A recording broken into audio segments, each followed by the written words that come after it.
if you're waiting for interest rates to drop to purchase a home in the Phoenix area, I want you to consider that there might be a better question to ask than should I wait for interest rates to drop. In fact, I've got two questions that I really think you should consider that would be more helpful in helping you figure out whether or not now is the time to buy. Hey, my name is John Gluch, and I'm the team leader of the Gluch Group. My team and I have been selling homes for 25 years. I've ridden the market up and down, seen everything you could possibly imagine. And this whole interest rate conversation is a relatively new one. We had so many years of low interest rates that people got accustomed to that. And then really quickly they went up, and they've stayed there now for several years. And so this begs the question for people who got used to those low interest rates, should I just hang on and wait? Interest rates are bound to get better. They were better before, right? And possibly, that certainly is a possible case that interest rates could end up getting back to the threes, but most people are saying that that's probably not going to happen anytime real soon. And so if that's the case, if interest rates are going to stick maybe around that 5, 6, 7% range, then what should I consider? What are the right questions to ask in terms of is now a good time to, because I don't want to be one of these realtors who's like, it's always a good time to buy, right? Real estate always goes up.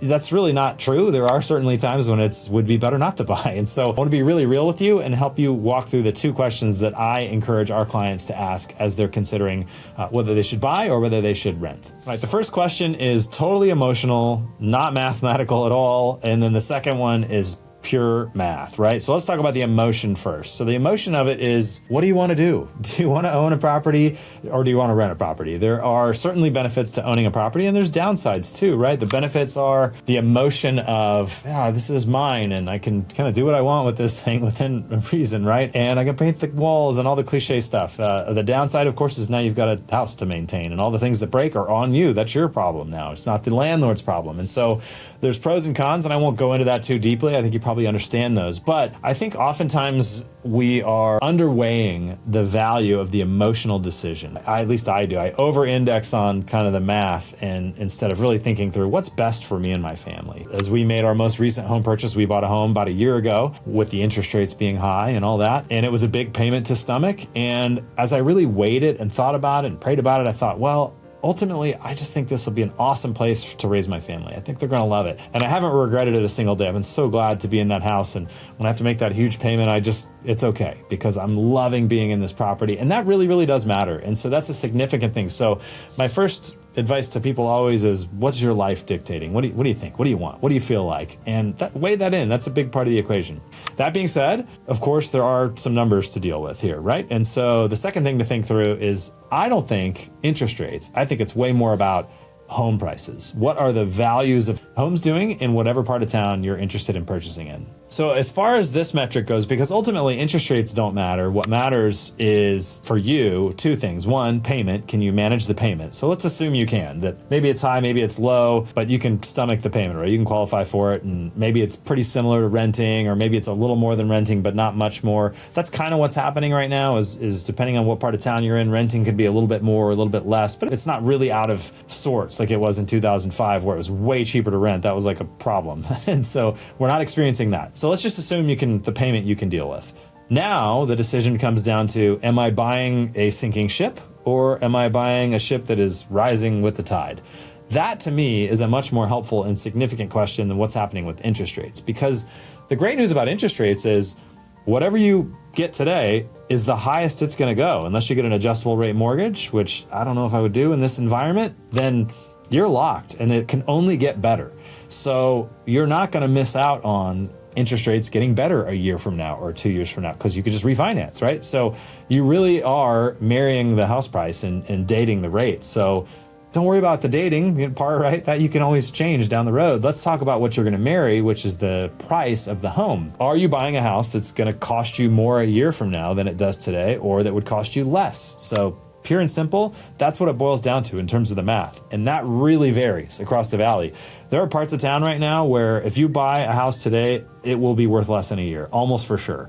And I'm not guessing, like this is actually pretty easy to predict. Real estate market is fairly easy to predict in the next 6 months to a year. And then like after that, impossible, right? We're all just guessing. And the further down the road you get, the more of a guess it is. But we can tell you with pretty close certainty what's going to happen in the next 6 months to a year on just, short of a crazy black swan event, right? In different parts of town. So if you're considering buying in Goodyear or Buckeye or Casa Grande, I would tell you, if you really want to and you've got good reasons in your life to do that, back to question one, right? Sure. But just know you are going to be upside down for a while. The new build property you buy in Casa Grande is going to be worth less 3 months from now, almost for sure. So that's the part of the equation that really varies based on the part of town. If you want to buy in Paradise Valley or Scottsdale, now would be a great time to do that, because right now prices are continuing to go up, and they've been going up for quite a while. So it's a lot more than it was a year or two ago. And what's great is we have this index called the Cromford Market Index. And this is a index that we get access to as realtors. We pay for access to this, and it shows us a single number that determines whether prices are going up or down. And that index, when it's 100, is kind of the baseline number, means things are normal. Appreciation is around 2 or 3%. And when the index is above 100, that means prices are going up. And below 100, it means they're going down. And obviously the extreme, the variance there matters, right? So when it was 2002, 2001, the Cromford Index got up in the 400, 500, 600 range, which was insane, multiple offers every day, right? And at the very bottom of the market, it got down into the 40s and 50s and the 30s in some places. So depending on where you live, we can help you figure out what your Cromford market, or where you want to buy, I should say, then we can help you figure out what the Cromford Market Index there is and tell you, hey, great, you're going to be in a great spot a year from now or not. But maybe you're buying in a part of town that's depreciating, but you don't care because you're going to live there forever. And of course, eventually home prices are going to go up. That is very true. Over long periods of time, home prices always do go up. And it makes sense for your life, right? You love the house. It's a perfect fit for you. You're going to raise your family there. It's right down the road from the school, whatever it is. Then awesome. There's a big, big value in how it feels to you as a human being to buy a place that you really, really love. But we'd be happy to do the math for you and help you figure out whether or not the place you're buying is going to go up or go down. So to wrap it up, my encouragement to you is don't worry about interest rates. Those drive values to some degree. But so let's focus on the values. Are they going up? Are they going down? That varies on the part of town you're in. And then just do some soul searching. What's the best thing for you? So if you'd like us to check out the Cromford Index for your particular part of town where you're considering buying, let us know.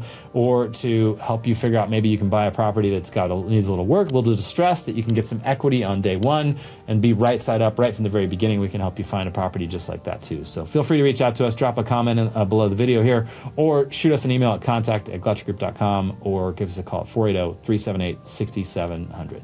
Thanks.